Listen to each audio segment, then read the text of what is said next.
Što je hashtag Cro i zašto ga ljudi stalno stavljaju? Sigurno ste vidjeli na internetu. Ovako mi smo istražili da vi ne bi jer vam se jednako ne da googlati. Hashtag Cro vrijedi samo danas za sve one koji su lupali to dan prije ili prekjučer ili tako nešto. To nije vrijedilo.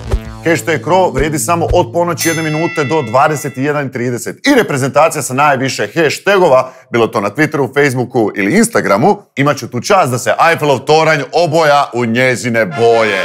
Naprimjer, ako pobjedi Hrvatska, bit će crven, bijeli i plavi, za razliku od Francuske, koji je crven, bijeli i plavi. Dakle, ovaj hashtag vrijedi samo danas kad igramo protiv Češke. Svi koji ste to lupali jučer, prekjučer, ajmo to shvatiti ko zagrijavanje, okej?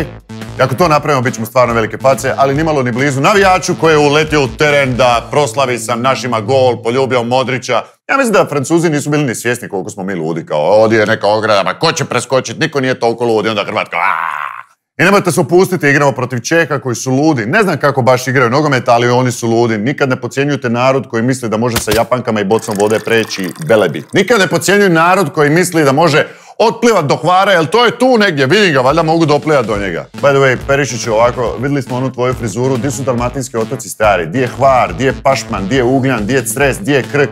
Biti lako za sve otoke, di je moj Pašman stari. Dobre mi je ona frizura, ali daj mi, molim te, tu mi fale otoci, daj mi Kornate, molim te, 1000 njih.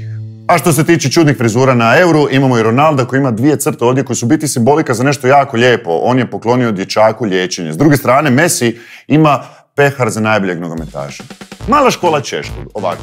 Ako vas Česi u Francuskoj ponude sa napojom, to možete prihvatiti, to je u biti piće. Ako vi njih ponudite sa pićem, to bi moglo gadno završiti jer pić, a najbolje da googlate sad što znači piće. I to je to, ne zaboravite hashtag Cro svugdje danas, svugdje. Instagram, Facebook, Twitter. Zalijepi na zid, baci na blagajnu, tetoviraj, šalji razglednicu, hashtag Cro. Dođe 2 mjeseca kasnije kao, brate.